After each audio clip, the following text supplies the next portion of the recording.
The next item on the agenda is the issue of human rights in the Philippines. Let me just remind members that there is no blue cards or catch the eye for this point. So the first issue with regards to human rights is the situation in the Philippines, particularly the case of Maria Ressa. I give the author of the resolution, Miguel Aran Crespo, the floor for 1 minute. Point of order? I have a wrong order because I was actually the one negotiating these resolutions. There must be a mistake. But if the author gets the first word, that should be me. I have Urban Crespo, Bielan, Neumann, Vogelsang, Wieseler Lima, and Guetta as the order, and it's being signaled to me that that is the correct order. I cannot check that, so now we have like four points of order now. I don't know if this really makes sense to discuss on the order, because there are very few people watching us live. You're going to put it onto your social media anyway, and only yours. But okay, if it's important, yes. But I guess, who wants to reply? There have been so many. Please. Yes, I'm sorry, because we have exactly the same problem for the next debate on Dr. Mukwege. The first three authors that take the floor have not participated to the negotiations. So I don't understand why we don't do things like we used to do them before. Take the authors in the order of the don't order of the groups and the importance of the group. At least you could do that. But it's completely awkward to have as a first orateur person who takes the floor, somebody who has been completely absent from ID, which is a problem for some of us, whereas we have no clue of what he thinks on the issue. So it's more than just a cosmetic problem. I think it's really problematic. It's symbolic who takes the floor in the first place, and that's not the kind of signal we want to send to the person who we are defending today. So please convey this huge concern to the people responsible for that. Don't talk to us about the rules, because rules have limits, and these are not good rules. Thank you.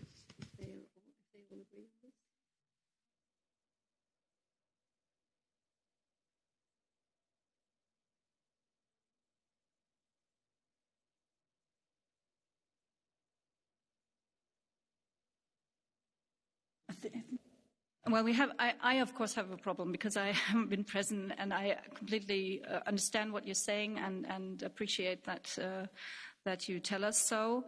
The idea, obviously, is that the order is by the order of tabling, and then it is one speaker each per group. This is how it's been explained to me.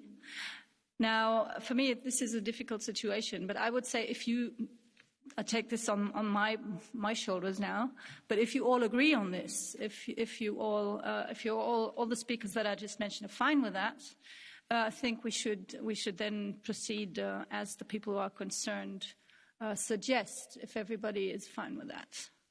Okay, then please, Hannah Neumann. But then you have to tell me who's next. Thank you for making this possible. And before the summer, I spoke to Maria Ressa. She had just lost a made-up case, and I was so worried about the human rights situation in the Philippines. And I said, Maria, what can we do as the international community? And she said, you know, Hannah, democracy dies in darkness, so what you should do is shed light on the situation. And that is exactly why we're having this debate today. And that's why I'm happy to see you here, Ms. Opielainen. But someone is missing, and that's our new Trade Commissioner, Mr. Dombrovskis. Because we don't have these many tools as the European Union to protect human rights and democracy. And maybe our trade policy is the strongest one. But Duterte, the president of the Philippines, who is encouraging his own services to kill tens of thousands of people, still enjoys trade privileges of the EU under the GSP Plus scheme that are supposedly linked to improvements in human rights. But the situation is just getting worse. And that's why I'm so happy that across all political parties in this resolution, we call on the Commission to start the procedure to revoke these privileges immediately. And to be frank, by immediately, we mean by Monday. Thank you very much. Thank you very much. Now, who is next? Okay. Thank you, Ms. Vissela Lima. Merci, Madame la Présidente. Thank you very much, Madam Speaker, for your understanding this morning. The situation of human rights is very worrying in the Philippines. The abuses against human rights and the war against drugs is absolutely unacceptable. We condemn this. We firmly condemn the threats, intimidation, violence and rapes of all kinds who is exerted against those who combat these practices, human rights defenders and journalists. Freedom of the press is relative in a country where threats, violence and intimidation are current against journalists. In that context, I wanted to raise the name of the journalist Maria Ressa. Given the situation that's experienced by so many people in the Philippines, we would like to firmly express our condemnation of violence against LGBTQI people, our condemnation of trafficking in children and recruitment of them for foreign conflicts. We condemn the rapes and violence against women, rapes that have been trivialized by President Duterte. This is absolutely unacceptable. In this resolution, we firmly demand of the Philippines that it should live up to its obligations under international law. And we call upon the European Union to use all means at its disposal to bring the government of the Philippines back into governance that fits with human rights. We have changed the order, but we're not going to change the speaker's timing, so please try to stick to your 1 minute. If I got it right now, it's Niels Vogelsang. I'm a bit. I have to improvise now. Thank you so much. Last June, the UN High Commissioner for Human Rights presented an alarming report on the human rights violations in the Philippines. The situation is horrendous. For half a decade, the so-called war on drugs has led to thousands of killings by illegal police actions and death squads. Hundreds of thousands of people have been arrested. In these 5 years, the European Parliament has written 4 declarations concerning the state of the human rights in the Philippines, but the situation has not improved whatsoever. On the contrary, since last year, the country has actually withdrawn from the international criminal jurisdiction. And recently, there has been a resurgence of extrajudicial killings, assassinations of human rights activists, and intimidations and prosecutions of journalists. The most notorious is the former CNN journalist Maria Ressa, who is now exposed to 100 years in prison as a result of all the charges against her. The Philippines should adopt and implement the recommendations from the UN report. And without substantial improvement, we as a European Union should suspend the Philippines' beneficial trade preferences with us. Thank you very much. Thank you. And now next speaker, Bernard Getzer, 1 minute. Hold the line. Tenir tête en français, c'est la promesse. Hold the line. That is the promise that was bravely and nobly made by the opponents of President Duterte. There are around 9,000 people, probably a lot more, in fact, that have been killed by state forces under the pretext of the war on drugs. It's important to hold the line because intellectuals, university professors, those who oppose risk being assassinated. You have to hold the line. The level in the prisons is around 500% over, in fact. Mr. Duterte is not ashamed by this. In fact, he boasts about this. you shouldn't worry about procedures and respect of human rights. He is there, and that is sufficient.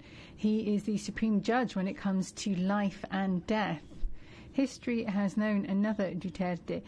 He was in Rome. He was Nero.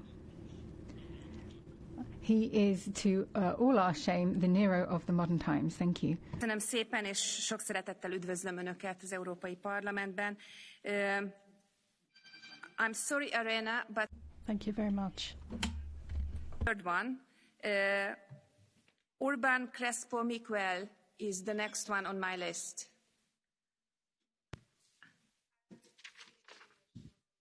Be on the same page. I think there is a little bit of confusion now. Sorry. Gracias. Thank you very much, Madam President. In the Philippines, under the pretext of the war on drugs, 27,000 people have been assassinated, and due to the so-called war on terrorism, people are being attacked, incarcerated, trade unionists, human rights activists, journalists, Maria Ressa, amongst others. But we are seeing enormous human rights violations. The Parliament has to very clearly call on the immediate suspension given to the Philippines in the system of generalized trade preferences. This is something that should be conditioned by the application of human rights conventions and international conventions, which are clearly not being complied with at the moment in the Philippines. We should stop commercializing and selling weapons. We should immediately suspend the GSP Plus system until those human rights are respected. This is something that needs to be done urgently now. Thank you. Köszönöm szépen. The next on my speaking list is Bielan Adam, and then Arena Maria. Thank you. Yes, thank you, Mrs. President. In the Philippines, the situation of citizens, human rights defenders and media representatives has been worsening in recent years. The UN High Commissioner for Human Rights report of June 2020 found that the killings related to the government's anti-drug campaign were, quote, widespread and systematic. At least 8,663 people have been killed, according to government data, and some estimations even triple that number. Meanwhile, human rights defenders, journalists as Maria Ressa and activists routinely face harassment, intimidation and violence for seeking to expose allegations of extrajudicial killings. Threats, intimidation, violence, harassment, unfair prosecutions or corruption do not go hand in hand with a democratically elected government. Today we call on the Republic of the Philippines to cease immediately all violence and human rights abuses. The fight against illicit drugs must be pursued in full compliance with due process of law.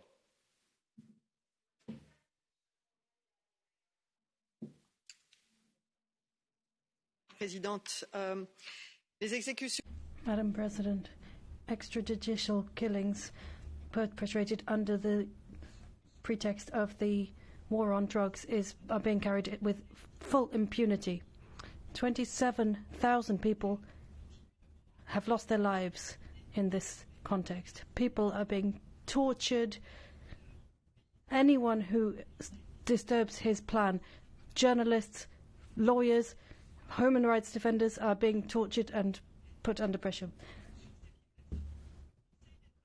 The Human Rights Council of the United Nations must put into place an independent mechanism to tackle the issue of extrajudicial killings and violence.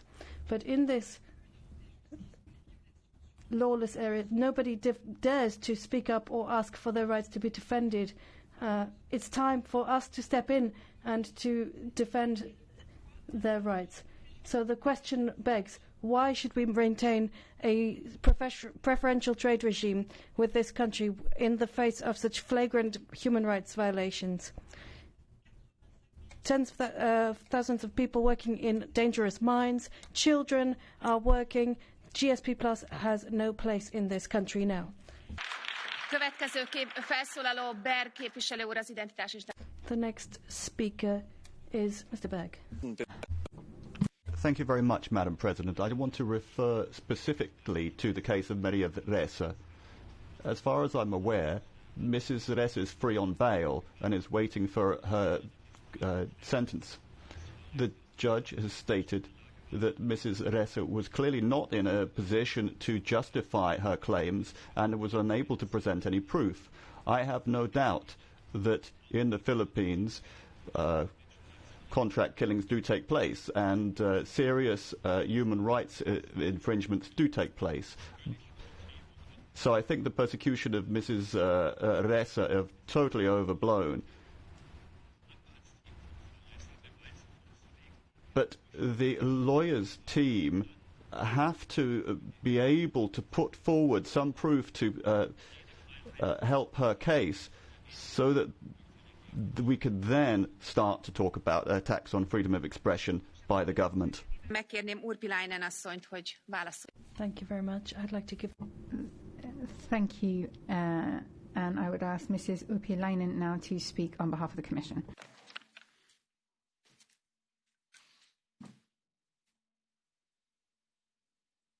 Thank you, Madam President. Honourable members of the European Parliament, thank you for your remarks.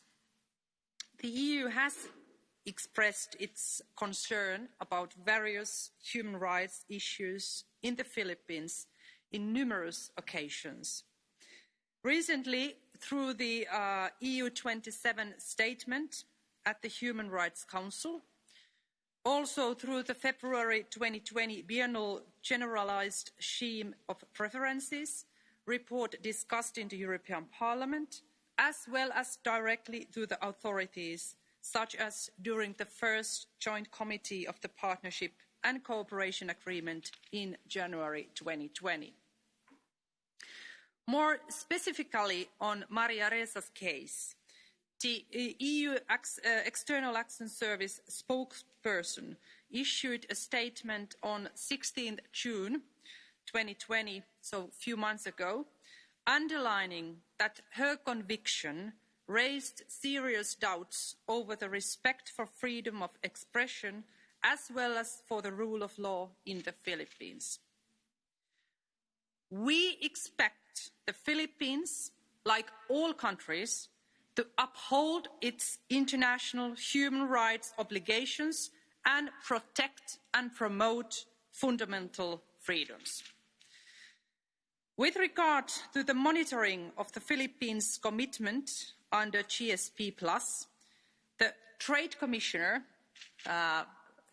you were referring to that, Madam Neumann, Trade Commissioner had clearly communicated our concerns to his counterpart in Manila, and the Philippines' reply will be taken into account in assessing the compliance to the GSP plus conditionalities during our bilateral dialogue with the government.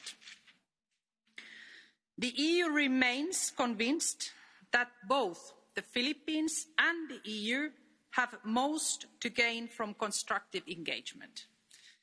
During our January Joint Committee, we agreed on the establishment of a subcommittee on good governance, rule of law and human rights.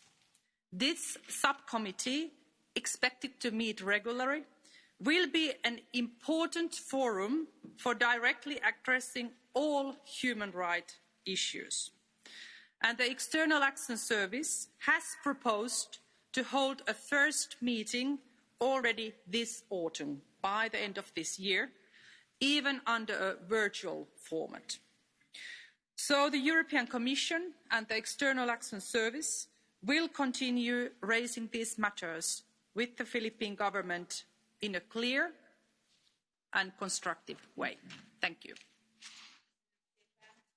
A vitát lezárom, a szavazásra a mai napon kerül. Thank you.